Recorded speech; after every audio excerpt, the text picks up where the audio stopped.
Yo, what's going on, everyone? Welcome back to the Conscious Man Podcast. I am your host, Scott Pagliaccio, and I am joined in studio today with my man, Natural Nate of Original Human Movement. Yes. And that's exactly where I want to dive in, man. Let's start with what that is. What is Original Human Movement? And take it away, man. All right. Yeah, so Original Human Movement, how do I define that? That is the movement to becoming an original human. Yeah. I know we were joking about that the other day when we were doing the MoveNat meetup. I was climbing the tree and he started asking me, what is Original Human Movement? And it's as simple as that, really. Okay, but what does that mean, becoming an original human? Really returning back to the roots, of who we are. Yeah. That's broken down into three main branches. That's movement, nutrition, and lifestyle. Right? So we focus heavily on the movement. That is my favorite thing to do, to move my body. It's where I find the most pleasure. It's where I really get into those, flow states and really just experience the best of life is when I'm moving. So that is the name, Original Human Movement. It's kind of a play on words, not only the movement of moving your body, like an original human, but also the movement, like the bigger picture movement. Yeah, I didn't even think of that right until you said that. Yeah, right. Okay. So, moving back to what it means to be human, and that's just returning to the roots, where we come from, because in our modern times we're kind of disconnected from that. We've kind of separated from being human. We have artificial lights, we have artificial environments, we have artificial sounds, we have artificial foods, we have artificial, you name it, Yeah, and we have no movement virtually. Right. We have virtually no movement, and the movement that is required by modern living is kind of artificial. Yeah. It's repetitive. It's the same thing over and over again. It's moving this to here repetitively. If you're if you do labor work, things like that. So really kind of zooming out and trying to, as much as possible, align with our evolution, our DNA, our roots. So what? How did you first get involved with? I know you also you're involved with MoveNat, and we've done parkour workshops together. Yep. One in Austin, and so I'm curious how you got involved with, moving in when. How old were you when you got involved with this? Well, if you want to go way back, let's go back to where it all started for you. Yeah, right. Let's go way back, man. So that would be when I was, right out of the womb, when I was born. Yeah. Right? Literally, my dad, was a huge influence on this kind of lifestyle for me. Right out of the womb, my dad had me in nature. He'd bring me outside. Yeah. He had me hanging from bars before I could speak. And yes, exactly. Yeah. For all you guys out there, this is Nate hanging from a bar. Yep. Where is this? This is somewhere in Massachusetts. I don't know the exact location. I would like to actually find that exact location and revisit it. That'd be fun. How old were you here? I wasn't old enough to speak. Okay. So I don't know how old that was, but I definitely wasn't old enough to speak. And before I could speak, my dad hung me up from this bar, and I would just hang and hang and hang. And he said, I would just hang forever, and I wouldn't want to come down. And I couldn't tell him to take me down. I couldn't speak. Right. And why would he take you down when you were hanging there? Unless you were screaming, maybe then you would. Yeah, probably a sign that you wanted to get off, but right. Not making any noises. You felt comfortable hanging from that bar. Yeah, it came naturally to you. Yeah, so that's an example of a natural human movement, an instinctual movement. Because he didn't have to teach me how to hang; he just put me there. My hands just instinctually grabbed and hung on. Yeah, I knew I didn't want to fall. I'm sure. There's that instinctual thing. I don't want to fall, so I better hang. Yeah, And so yeah, those of you watching the video, you can see the logo on our shirts, even on this laptop sticker here. But that's when it started. I thought you were being like sarcastic and fucking with me a little bit, like way back, like from the womb. But in my own experience with my own children, being a father myself, if hearing you say this, and reflecting back, that's when it started with my children was the same. As soon as they came out of the womb, like literally, I would put them on stability balls, and I would do when I saw that when I put them on the bed and I saw their faces falling into the pillow, and they would be upset. So I was like, I saw it was like a problem. And I thought, what's the solution? So I would take out like a Swiss ball and I would place them on the ball. And I noticed when I placed my hand on their back and I adjusted the ball that in a certain position, they were able to maintain neck stability. Wow. And that was really cool. So it totally makes sense that this is all moving our bodies is supernatural, and it starts immediately and before, probably when they're in the womb. Yeah, actually, swimming is one of those things where immediately from birth, it is a instinctual movement. A lot of people in this modern times, because we're so disconnected, as we said, are scared of their kids going in their pools, and that kind of instills this fear in their kid, and then they have to teach them how to swim. But if you have a water birth and your kid's birthed into water, babies will not inhale until their face reaches the water. It's an instinctual thing. They will not take in any water. Dude, I love it. And something else that you said I want to add to that is parents projecting their fucking fear onto their children. When they instinctually, for the first 9 months of their lives, they're swimming in amniotic fluid. It's normal. It's natural.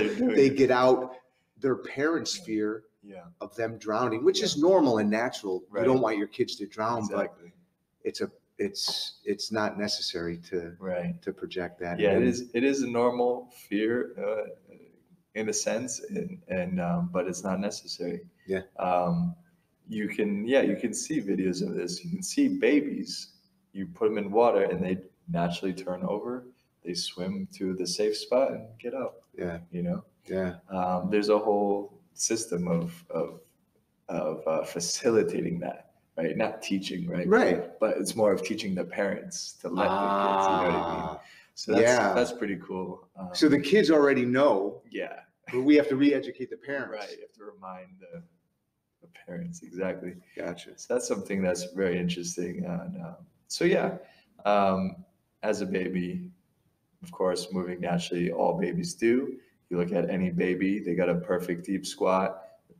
Kids will run, they'll jump, they'll climb. You don't have to tell them what to do. They'll just do it. And then as far as my personal story, kind of grew up not very much into sports. I had asthma as a kid, so I kind of was discouraged by, running out of breath, trying to keep up with, people, friends, sports, whatever.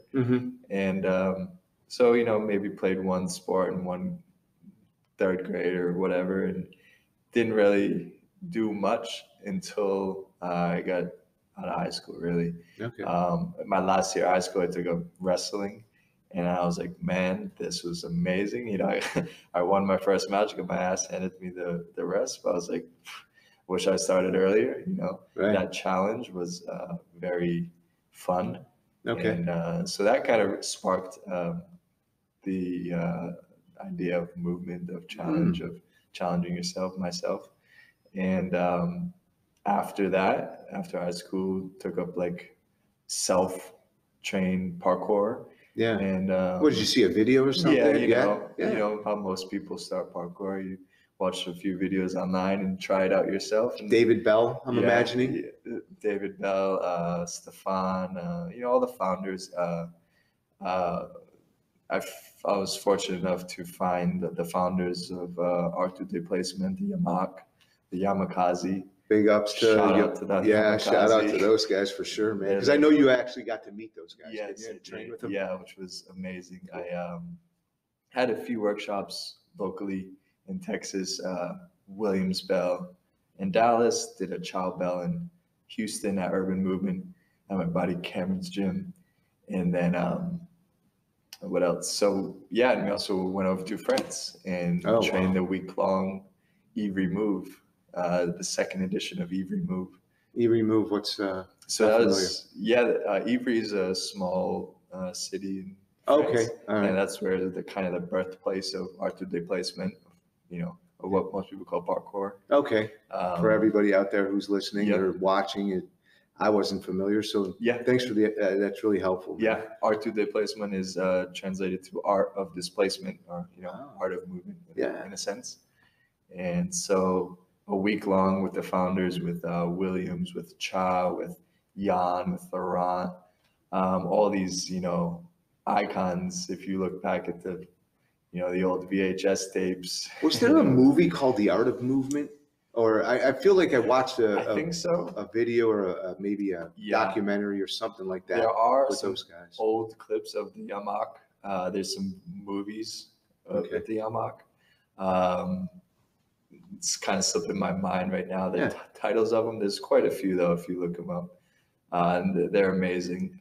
Scaling buildings, just they're doing this way back. So I was fortunate enough to find them early on to see the true spirit of art déplacement, of parkour, and not ever get caught up in the flashy stuff. Get up more into the practical, more into the. So when you say flashy stuff, this is like the Ninja Warrior kind of, or what is it? So the way I kind of segmented it in my mind was, parkour was A to B, and free running was with creativity. Okay. So I was never really big into the flips and the fancy stuff, and it's fun. I know, I get it. Yeah, sure. And there is an argument to a practical side of that as far as spatial awareness and stuff, but it's more for aesthetic. It's more like, hey, this looks really cool. A lot of the culture is around being cool and aesthetic looking. Okay. So that never really was my vibe. Yep. Art déplacement was though. Yeah. And that led into Georges Hebert's La Méthode Naturelle. I found these old PDFs and old things like that, old resources online of Georges Hebert, who was a French naval officer. And there's a great article on MoveNat. So is he affiliated with MoveNat, or is that how MoveNat started? So Erwan Lacour found Georges Hebert and wanted to kind of revive it. This was, the previous generations. Yeah. And in doing so, wasn't really, supported in that effort. So ended up kind of creating a new thing, creating MoveNat. Okay. He wanted to revive the old and give credit to Georges Hebert, and he does give credit to him. Is Georges Hebert still alive? No. Or this was back. Yeah, quite some time? I think his kids are still alive. Okay. If I'm not mistaken. But yeah, so that's where MoveNat was birthed from, La Méthode Naturelle, and art déplacement and parkour come from that as well. This motto of training practical skills, this motto of be shown to be helpful, be shown to be useful. I like that, man. Like it's not just like you go to the gym and lift weights and look at yourself in the mirror. Not that there's anything wrong with that, man. If you're exercising and taking care of yourself, we definitely want you to do that. But this comes from this goes way back. And I like it sounds very ethical, is what I'm hearing you say, to be helpful. It's not just about me. It's not about how I look. It's not narcissistic. Not that is, there's nothing wrong with that. Building your body to look beautiful naked is fantastic, man. We're not knocking any genre of physical fitness, but this is a little bit deeper is what I'm hearing, man. And it's physical, it's mental, it's moral. I like that. Yeah. There's a lot of the fitness is caught up today in just aesthetics. That's why they're isolating and repping it out. Okay. And, the whole I think it came across with the bodybuilding and Arnold Schwarzenegger or whatever. Yeah. And, you know, it's better to be that than not doing anything. To be sedentary. Sure. Yeah. And maybe not, you know. Yeah, I don't know. Well, yeah, yeah. How deep you go. You know, yeah. Start taking for sure some stuff and. Yeah, I'm not judging anybody, man. Getting injured, you know, that's definitely not healthy. Yeah, take some, you know, we're not judging you. You want to take stuff, take stuff, you know. Yeah. So it takes it a step further and focuses on the skills. That's what MoveNet does. Okay. So Yala Method Natural led me to MoveNet naturally, you know, is the next step. And that's where when I found that, I was like, yeah, this is it. You know, so MoveNet? Yeah, MoveNet for me was it, you know. Can you speak a little bit more? I'm imagining some of the listeners have never, you know, this was what you were into. I knew a little bit about, but I imagine some of the listeners they understand parkour maybe a little bit because they're into fitness as well, our listeners, but maybe like the MoveNet, that was something really new to me. And so if you want to go into that and how that ties into your business as well. Yeah, so MoveNet's very similar to parkour. So if anyone's familiar with parkour, they have the same roots, as I said. And I feel like it takes it a step farther. Parkour likes to focus on urban movements a lot. You know, of course, you know, if you look at the founders like Yamak, they trained in the woods as well. Okay. And the fountain. George Hebert, is that? No, the Yamak, that was Chow, Williams, Jan. Okay. They trained in the forest of Fontainebleau, a beautiful forest in France. Wow. Got to train there as well. It's beautiful. Cool. But yeah, so it's not like all of, you know, the history of parkour was in urban environments, but that's what it kind of evolved to be. And so MoveNet is any environment, and not just locomotion movements like the running and jumping and climbing and that's crawling. Locomotion? Yep. Okay. So traveling through space, whether you're running, jumping, climbing, crawling, balancing, swimming even. And then their MoveNet goes a step further. It takes on all the locomotive movements that parkour has, but it also has the rest of the natural human movements like swimming. Okay. And then it has the lifting and carrying, throwing and catching. I was just going to ask you about that because when we went on our excursion at Cedar Ridge. Yeah, and being exposed to all that, like even the evacuation of another human being if he was injured, like so carrying someone to safety. Yeah. So a lot of people, when they hear lifting, might just think of bodybuilding, you know, lifting dumbbells. Sure. And maybe they'll even go on to kettlebells, take a step further. But there's more than that even, you know. Yeah. There's lifting and carrying a human being, you know. Yep. The whole point of lifting is to carry something out there. How often in a real world situation where you just lift something repetitively and either and not do anything after. So either you're going to throw it after, you're going to carry it after, right? It's not just the lifting for the sake of lifting, but to transport the object, to manipulate it through space, right? Yeah.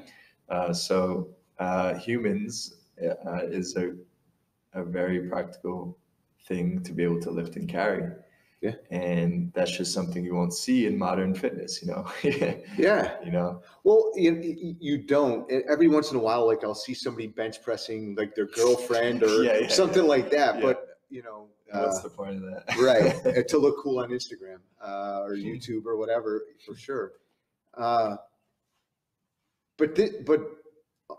back in the day, we were having to do these things more often. If you can just imagine the life of a hunter-gatherer, what are they going to do? They're going to walk for miles and miles and miles. They're going to run for miles and miles and miles if they're persistent hunting, right? Yeah. They're going to run until the animal drops dead of fatigue. Yeah. Because we can sweat and breathe while running, and they can't. They have to stop to breathe. Oh, I didn't even know that, man. I did not know that. That's a great piece of information. So they would chase down the prey until it would stop. Right, until it just be out of breath. That's called persistence hunting. Yeah. Wow, man. Is it like, do people still do that? Like indigenous cultures, maybe? I think we've kind of smudged out a lot of tribes. I don't know. Of course, there's still some uncontacted tribes, parts of the world we don't know of. But yeah, there's the Amado. What's that? So Christopher McDougall wrote a book, Born to Run. I think I've heard of that. Yeah, it's a fantastic book. Yeah, what's that all about, man? That book inspired me to run ultra marathons that I never wanted to run before. You ran an ultra marathon? No. It inspired me to want to. So, and what's an ultra? 150? Yeah, 100, 200 miles. Yeah. 200 miles? Yeah. People are doing that.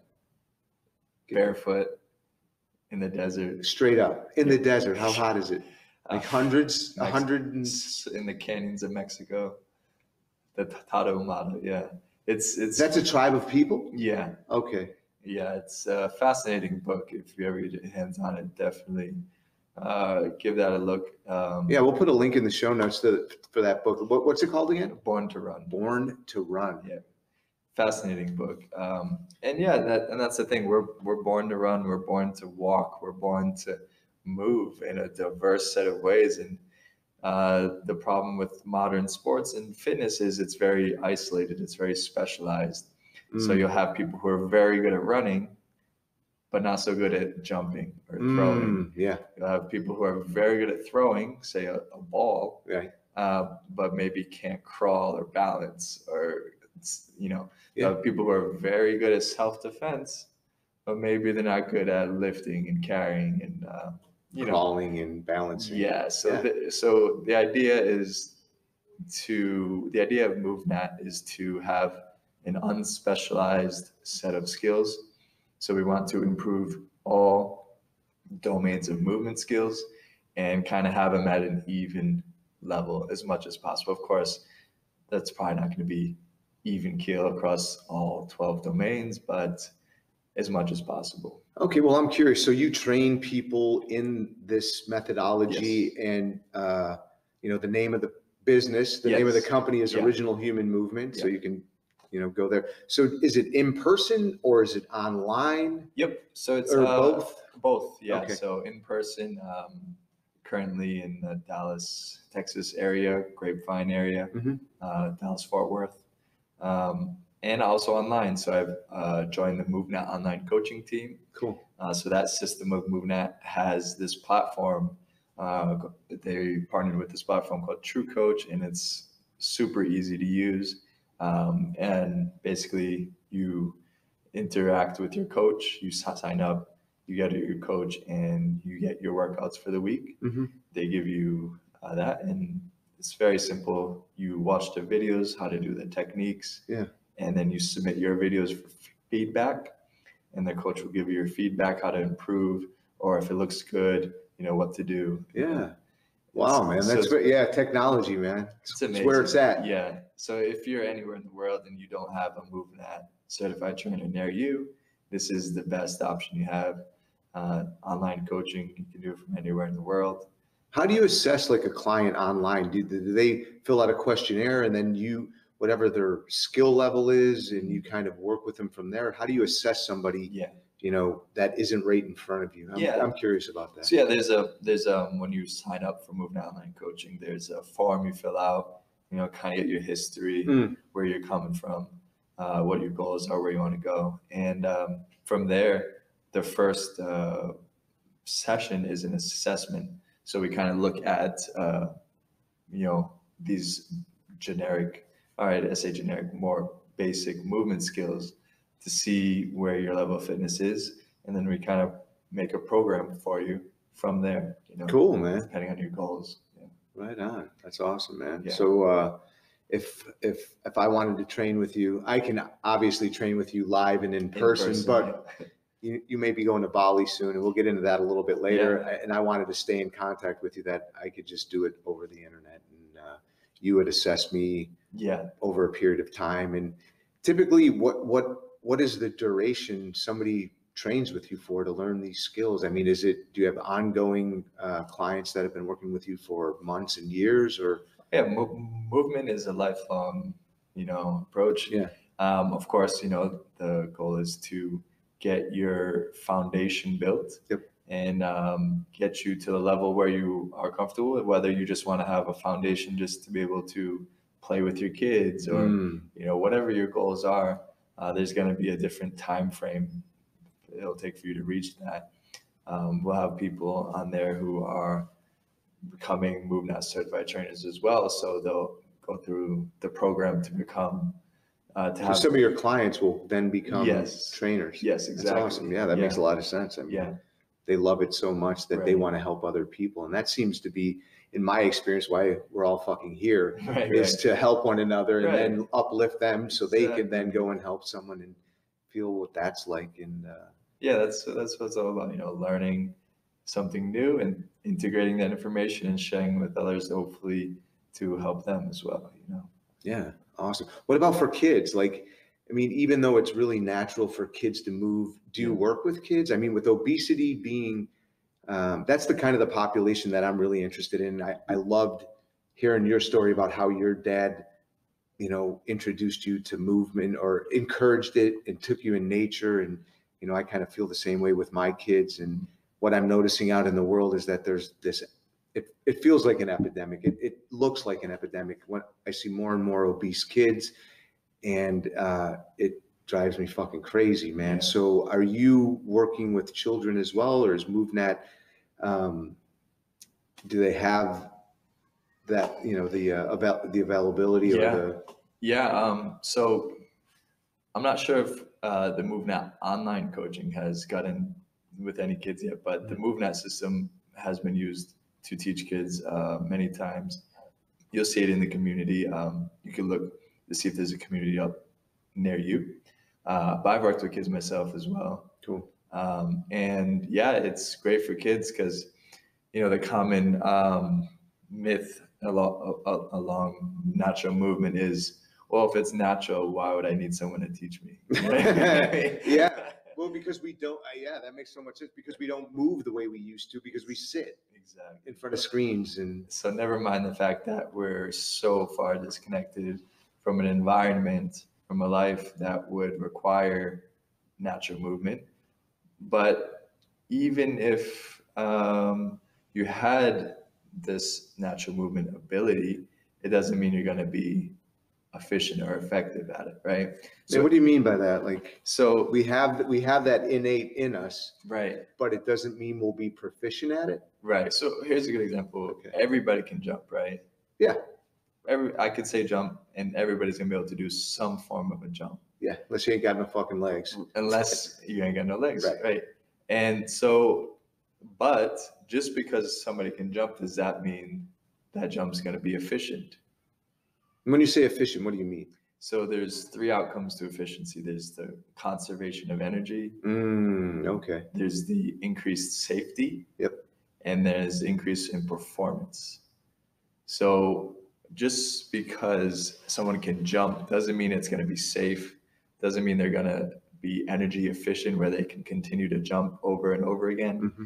And it doesn't mean that it's going to be a good performing jump. It doesn't mean they're going to be able to jump, you know, 6, 7, 8 feet, you know? Yeah. So the first goal in obtaining movement aptitude, like jumping, would be to be effective at the jump. So say there's a 1 foot jump that you want to complete. About 1 minute. Cool. Yeah. Say there's a 1 foot jump you want to complete. Then to be effective, you know, you jump and then you land on the target. That's effective. Now, to become efficient, you just increase your safety of landing, you increase your energy conservation. So having the proper position and breathing, having the proper sequence and timing and tension and relaxation to save energy and have good technique. Gotcha, man. Yeah. Totally makes sense. All right, we're going to take a break, and we will be right back with Natural Nate of Original Human Movement. Hang in there, folks.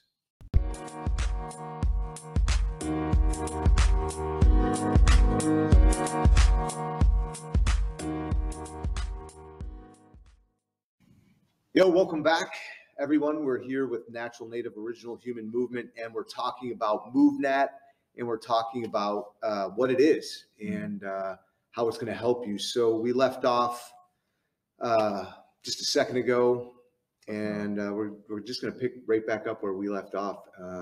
We were talking about efficiency, safety, and what was the other one? So yeah, the three things of efficiency are increased safety, conservation of energy, and increased performance. Performance, yeah. We all want to perform better, man. I want to be a better athlete. I want to do it efficiently. I want to conserve energy, especially if I am an athlete, if I play soccer, if I, do whatever outside of doing, this type of movement as a training methodology. I might play a sport. Yeah, and exactly. I want to perform at, optimum levels. So I want to move as efficiently as possible. I want to be as strong as possible. I want to be powerful. I want to be able to conserve energy. So yeah, that's a great reason to train MoveNet, is to fill in the gaps of your sport, because everybody has something they love to do. I love to train jiu-jitsu. Yeah. But if I only trained my sport, I would have some holes. Yeah. I would have some inefficiencies, some imbalances, right? Yeah. So that's a great thing MoveNet does, is it kind of equalizes the field. It brings up and it fills in any of those gaps you may have. So that's a great reason to train it. Yeah, and I've noticed, like in your videos, man, you guys won't need a gym membership. Right. You can train with Nate remotely or one-on-one if you're in the Grapevine, Dallas, Texas area. And what I love about your training is you can train at a park. Mm-hmm. You're out in nature, mm-hmm. and maybe what's your experience with being in nature as far as the effects that it has on the body and on the mind? Yeah. We're lacking that, and that has to do with why we're depressed and why we're anxious. Yeah, there's countless studies showing the benefits of spending time in nature. Just having an image of a green space, just a painting of nature in your hospital room, you'll heal faster than the person who does it. Whoa, man. Never mind the window to see the outside trees and birds and beautiful scenery. Just a picture of it will do the trick. So there's some deeply ingrained stuff in our DNA that requires nature. Wow. We are nature. Yeah. So there's this weird thing where people are scared of it. It's dirty. Yeah. It's, some wild animals. Some wild animal. I'm scared. I don't want to get hurt. I don't want to get injured. I don't want to get dirty. It's kind of this weird relationship modern humans have with nature. And we need to realize fucking conditioning again. Our parents. Thanks, mom and dad. Not just kidding. But it is, man. It is. We're conditioned away from our normal, natural human state of being. Societal conditioning, for sure, man. Cultural, whatever. Yep. Hey, I know that I wanted to move into this big news. Nate is doing his first retreat in Bali, one of the most beautiful places in the world. Let's talk about nature. Huh? Yeah, let's talk about nature. Let's dive in. Let's talk about what the hell's going on there. And this is really exciting, I know, for you. And that's part of the reason why I wanted to do this podcast. The second podcast was where you were then to where you are now. Having this retreat is a big deal. So why don't you tell the listeners what's going on there and how they can get involved? And tell me, man, because I'm super curious too, man. Yeah, so man, this is something I've been wanting to do for some time now. I really have this vision for hosting these retreats pretty regularly, just to get people back in touch, just have that week-long experience of reconnecting, reconnecting to nature, reconnecting to their body, reconnecting to their mind and their tribe, just being in that environment that really has benefits from all angles, So the beautiful nature, the movement, the quality nutrition, the people, the like minds, just having everything come together synergistically, because there's benefits to all of it, right? Are people going to be unplugged? I mean, it's completely up to them, right? But I mean, it's obviously recommended. If you want to get the full experience, unplugging and reconnecting is going to be the way to go if you want optimal. Yeah, and I'll still be doing my online coaching, of course, an hour a day or so, Yeah.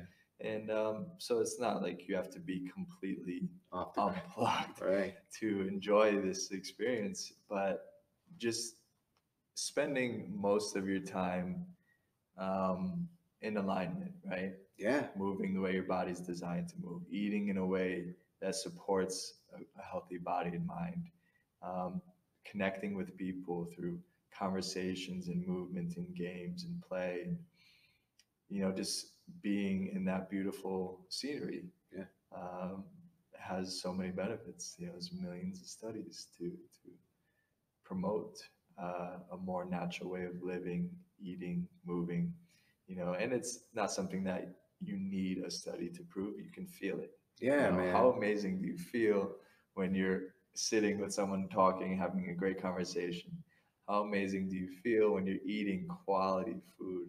If you never experienced that, you might not know, right? Yeah. But once you experience, like, wow, there's a big difference between sitting on the couch all day and eating fucking potato chips. Like, how do you feel after conquering some challenge? Mud running is a big thing nowadays. Like, how do you feel after that? Dude, I don't know, but I'm getting ready to do a 30-mile, 60 obstacle fucking race that I don't know what it's going to feel pretty. I'm excited. Like that's another thing is I'm trying. I'm intending. I'm taking words out like challenging and hard and replacing them with fun and exciting and because that's what I really feel like it's going to be, man. So I'm excited to do that. But Bali is going to be a whole lot of fun. Challenging. Challenging. As much as you want, you challenge yourself to the limits you're ready for. But we're going to be going over a lot. We're going to be having morning routines, rising rituals. We're going to set that up every single morning to, start the morning with a win. You win the morning, you win the day. So that's going to be a key component. Waking up. Speak to that a little bit more. How important it is to wake up in the morning and not go into your habitual patterned thinking mind about your bills and your worries and all that shit. Like, what has been the benefit for you in your experience changing in adding in? I don't know if you've always had a morning ritual or just in the time that you have. What are the benefits that you've experienced? Yeah, it's huge. It makes all the difference in the world. I mean, think about it. How you start your morning is how you start your day. We have momentum built up from it. So if you wake up in a shitty mood, you first thing you do is look at your phone and you're getting all these notifications and you're getting pulled in all these different directions. Your attention doesn't know where to focus. And next thing you know, 5-6 hours go by and I didn't do shit. I got sucked into that sinkhole almost this morning. I got up and I flipped my phone on and I saw a thing on Instagram and I almost went to it, but there's a part of me that was caught it and was like, shut that off. Nice. That's hard to do. It is hard to do, man. So the best thing you can do to prevent, because once, our body's, hardwired for these type of things, for this stimulation. Yeah, you get a hit, man. You get a hit of that dopamine, man. Dopamine hit. Yeah, it's addicting. That's what dopamine is. Yeah. So the best thing you can do is set up measures ahead of time, so that way you're not pulled in any other way. So, having your phone on airplane mode. So even if you do look at your phone, you're not getting any notifications. You're not getting any anything from your phone. It's just, a solid piece of it's made of. And what I've experienced is I get a hit of dopamine by meditating. I mean, I feel like I get a hit of dopamine. I think it's probably not dopamine. Oxytocin. You get one of those chemicals. You get something from probably serotonin, maybe. Yeah, I think it feels better to accomplish something. Oh, it's a much better feeling. Yeah. You feel much more accomplished. You feel much more calm, centered, versus that dopamine hit where you're getting pulled and you're just looking for the next little drip. Oh yeah, that's what I used to like when I was in that part of my life, man. And a whole nother, that was that. Give me that hit, man. So that morning routine is huge. You got to have a routine that will the point of a routine is to keep it simple. So it's going to be simple. Yeah. Wherever you're starting from, mine has got more elaborate over the years. Yeah. You're not going to have people sit for an hour. Right. Just 5-10 minutes of meditating. Yeah. 5-10 minutes of walking. 5-10 minutes of breathing, or just something where you are in control of what you're doing. You're not responding to other people's needs. You're focused on your needs first. Yeah. Taking care of yourself, so then you can have the energy, have the focus, clarity to the old airplane. When you're on the airplane, man, make sure you take you get the oxygen first, and then help others. Yeah, man. And I just wanted to add the breathing thing. We did a technique prior to, like, a meditation before we started this episode, man. And I like the hallucinogenic properties or qualities from what we did. Yeah. It was a transcendental experience. It was psychedelic. It was amazing. And it proves to me, I've been sober or clean or whatever you want to call it for 16 years, no drugs, no alcohol, not at all. And what I experienced in that moment by just breathing was reminiscent of something when I had to put a substance in my body out that was outside of me. And I already know that it's inside of me, and it can be cultivated through a simple practice of breathing. Yep. And I know that you, that's part, I'm pretty sure it's part of your morning routine, right? Yeah. So my morning routine consists of movement, breathing, meditation. That's the baseline, depending on movement, breathing, meditation. Yep. First in sequential order? Yeah, in that order. Depending on your personality type, depending on how you function, it might be the opposite. It might be meditation, breathing, then movement.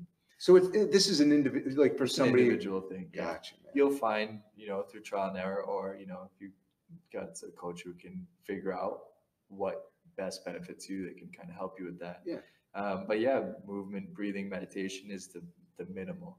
And then I'll also throw in reading, so learning, walking barefoot, grounded, getting sunshine. That's all huge. What do you like to read? I'm curious, man. Like in the morning. Man, anything and everything. But right now, what's your fave? Yeah, what are you on right now? Right now, I'm reading the Natural Movement book by MoveNat from Earl McCor. Okay. It's basically the Bible of natural movement. So is this something you're revisiting that you've already read, or is this the first time you've read this? It's a huge book. I'm still going through it, just a little bit every day. Just go pages every day. Yeah. And a lot of it's refreshing what I've learned through the certifications and studying for the past 4 or 5 years. But and so I love to read in the morning and at night, learn something new, keep my brain active, growing, Yeah, and I like what you said. It's a big book. And for the listener, man, a little bit, getting a little bit every single day is going to get you a long way. Yeah. And you don't have to sit down and read an 800-page book. Right. And I think that's really important for the listener to understand, or for anybody out there that's looking to make a change in their life, is it starts with something minute. Baby steps. Yeah, you're not doing this big, huge thing all at once, that over time, taking these little baby steps, next thing you know, it's more and more and more, and you're transforming your life, and you're hanging out in Bali with Nate and the crew. And what I wanted to ask you about that was, so are you going to be facilitating this by yourself, or yes. I know you have a partner, and is she going to be there as well, helping? She's going to be there. Yep. Okay. I'll be facilitating the week long myself. We'll be, as I said, we'll be starting the days with morning routines. We're going to have, I'll basically be guiding everyone through my routine and telling them how they can customize it to their own needs. Okay. So movement, breathing, meditation. Yep. We'll be going over MoveNat practical movement skills. So I'll be teaching people practical movement skills in all the domains. So that's how to walk, run, jump, climb, crawl, lift, carry, throw, catch. This is going to be waterfalls. So we'll be doing some aquatics. Oh, wow, and man. some combatives as well. And some what as well? Combatives. Oh, so some self-defense. Okay, yeah. You're into jiu-jitsu, and you said you wrestled, and what else? I don't know. So I've tried a lot of different things, but my focus for this is the MoveNat combative system. Very just like in their all the other domains of movement. It focuses on efficiency, what works, taking out all the fluff, Yeah, yeah, It's yeah. a big thing in a lot of combative self-defense systems. There's a lot of fluff out there. So MoveNet combatives, and then jiu-jitsu is my passion, and that's very effective. So just teaching some basic self-defense concepts, principles, and techniques, what to think about, effective movements. Yeah. And then exploring some jiu-jitsu, invisible jiu-jitsu more specifically. Invisible? Yeah, that's been my study recently. It's like this kind of sect of jiu-jitsu, right? Okay. There's Brazilian jiu-jitsu, which is from Japanese jiu-jitsu and judo and stuff like that. But invisible jiu-jitsu is like Hickson's style. Hickson Gracie? Hickson Gracie, the GOAT, right? The greatest of all time. Yeah. Just if you look at his track record, it's just amazing. And he has this thing he calls invisible jiu-jitsu, and the reason he calls it that is because it looks the same. Yeah. But there's these little details that are mostly felt, and you don't really see them. Like he could do the same movement. Mm-hmm. If anyone's familiar with jiu-jitsu, there's the upa, right, or the mount escape, bridge and roll. Is one little detail makes all the difference on whether it's effective to their defense or not. Wait a minute, say that again. So these little details determine whether the movement is effective or not, right? Okay, yeah, yeah. And they're so minute that they're pretty much invisible, right? Yeah. So hence the name, invisible jiu-jitsu. Gotcha. And it's something you really have to feel. So a big part of it is feeling it. Yeah. And so we taught that at the parkour workshop we did. Yep, in Austin. In Austin. Yeah. Had a little free workshop for the community out there, teaching the basics of that, of base and leverage and connection. And that's something we're going to be exploring in Bali as well. Cool, man. And then, for the jiu-jitsu practitioners, there's going to be optional rolling, if you want to join in, that's cool too. You can roll. Yeah. You can and it doesn't mean roll. Ecstasy. You're going to get high rolling with other human beings on the ground. That sounds interesting. Rolling. Rolling. Yeah, rolling while there's nothing wrong with that, man. I bet you that would be really cool. That would be really cool. Yeah. So we're starting to wind down a little bit here. And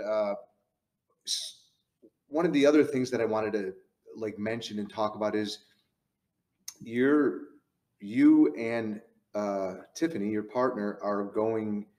And one of the other dreams, the retreat being one of the other dreams that you guys had was to live remotely. Yeah. And I'd love for you to go into that a little bit and kind of let the listeners know, like in this day and age, man, you don't have to live and sit in an office, and you could travel the world and live and move and. Yeah, I feel like being nomadic is very kind of a human thing. We move with the food. We follow the food. Yeah. We follow the herd of bison. Yeah. You know what I mean? Yeah. We follow the seasons. So we're kind of nomadic, in our DNA. Yeah. So that's something that's very appealing to me, is traveling and living on the road, seeing the most beautiful national parks across America. Yeah. Seeing the most beautiful countries. So that's what we're working towards now. Cool, man. Bali's kind of the big step to getting there. We're going to be spending 2 months there. The retreat is a week long. It's from the 15th to the 21st of October. Okay. But we'll be in Bali for 2 months. Wow. Practicing, I say practicing, doing, living the remote life, experiencing it firsthand. So with both of our online coaching and sources of income that allow us to travel and still help people and still, fund our travels, Is that something, I'm curious, is that something that you would be coaching people in on how to make that happen in their lives as well? Could be something down the line. Yeah. But for now, I'm focused just on movement and health coaching. Yeah. That could be something down the line is, how to do that. Yeah, man. I was just thinking, I'm like, man, that'd be a great other offshoot of the business, man. Is I'm sure you're helping people move better and live better. And,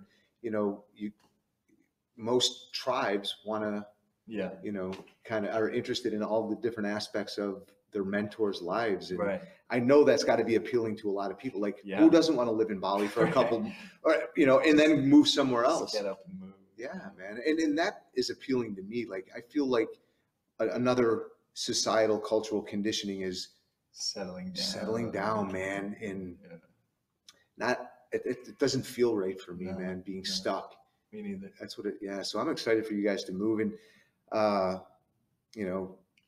So yeah, one thing I'm considering doing for the first time is a kind of a vlog while we're there. We're going to be there for 8 weeks, so I'm thinking a weekly vlog, and being the focus of movement while traveling, I think that'd be a nice thing, like how to keep your movement practice, focus on, exploring and moving and adapting to the new environments that you're traveling through. Yeah, because that's a big thing in this country. And I heard all the time as a personal trainer was, I'm traveling, so that's an excuse not to do anything. Like, oh, I can't eat good and I can't fucking exercise because I'm traveling. Drink and just bring their body. I think it's the opposite. That's the reason too. Like, it's the holidays.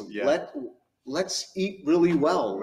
I'm traveling. Let's exercise. It's such an interesting frame we have. I think we should reframe that. The frame of holidays being an excuse. Like, every holiday there's a new junk food candy. You know what I mean? It's like fried lard with peanut butter and Snickers. It's crazy. It is, man. So, I think that's a powerful reframe.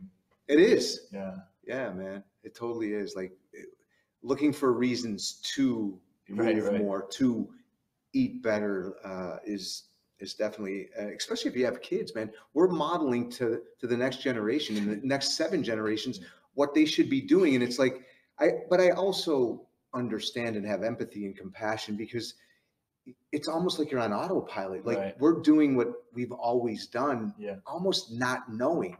Something has to wake you up out of that. And it sounds, what's that? And it's not always, right? No, it's not. You could go through your entire life just being, on autopilot and then die, man, or living with regret at the end. But it sounds like you've woke up and you want to wake other people up. And this trip to Bali is the perfect invitation for people to wake up and move and live and love and experience life fully, because that's what we are supposed to do as human beings, is to experience life fully, not be 800 pounds and sick and not using our imagination. So tell the conscious crew out there and all the Om folks, man, the Om tribe, like, I'm sure they already know, but tell everybody out there, how can they join you on this retreat, and how many spots are available? How many do you have left, and how do they do it, and where can they reach you? And yeah, absolutely. So to find out more about this Bali retreat, there's all at originalhumanmovement.net. /Bali. Gotcha. And there you can see the full detail, why we move, what's included. And, we're going to be doing workshops on making wooden knives. Whoa, cool, man. Coconut oil and shelters, things like that. Is it going to be pretty regimented? Do you have like a strict schedule, or? Yeah, we're going to have things to do every day, from movement. The tagline is, we're moving beyond the yoga mat, because I see a bunch of yoga retreats and it's like, it's kind of cool, okay, but it's also kind of boring. It's like, I just do a little yoga here and there, but we're moving beyond the yoga mat. We're going out, we're exploring, we're gonna walk through this environment, this beautiful, in the heart of Bali. It's like jungle. It's an eco stay, so it's like beautiful, top of the line. There's gonna be some treks. We're gonna be doing some treks up mountains, waterfalls. You said waterfalls. So it's not going to be too rogue, is what I'm hearing. But it's going to be challenging in a beautiful space. We're gonna have guides to take us cool, on our man. treks. And like, what's starting at what? Is this going to be like 10-hour days? Like, what does it look like? It's gonna be a bit in the morning, a bit in the noon, a bit in the evening. We're gonna have free time, to explore on your own. And, cool. and really get to see Bali for what it is. Right on. And so yeah, originalhumanmovement.net/Bali. Yeah, let everybody know where all your social, your websites, and we'll also put those in. Right now, there's a deal going on.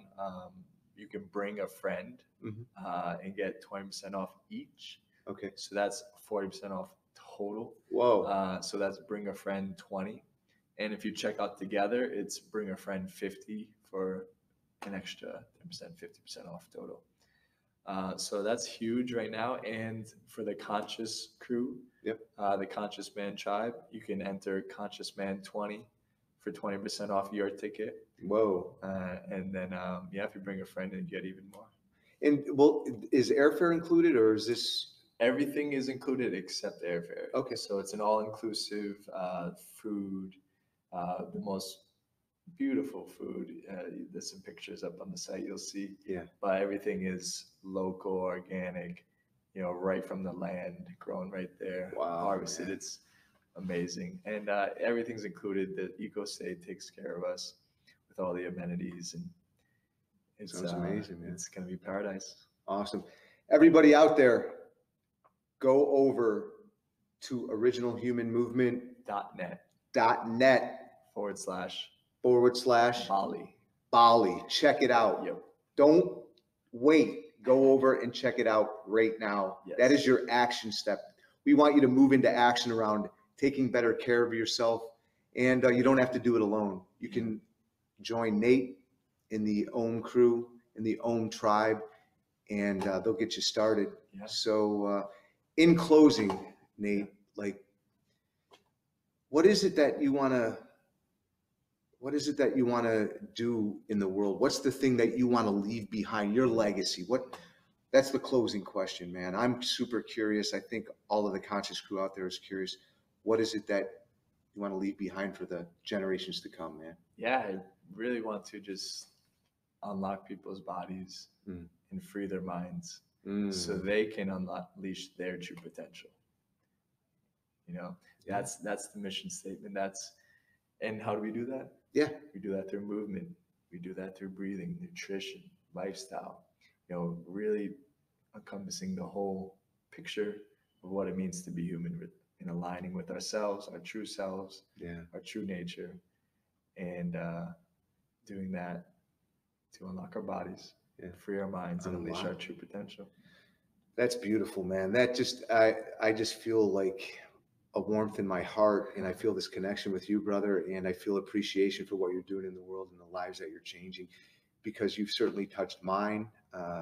So I have a lot of gratitude over here, and I appreciate you coming on and sharing this, and best wishes with the Bali trip. And yes, sir. If I can make it, man, hey, I'm going to be there. It'd be a fantastic time if you are. I know it will, man. Yeah. Well, thanks again, Nate. Appreciate you for being here. Peace, everybody. Go over and check out Nate. Hit up the website. Don't wait. Unlock your bodies and expand your fucking minds. Peace. See you.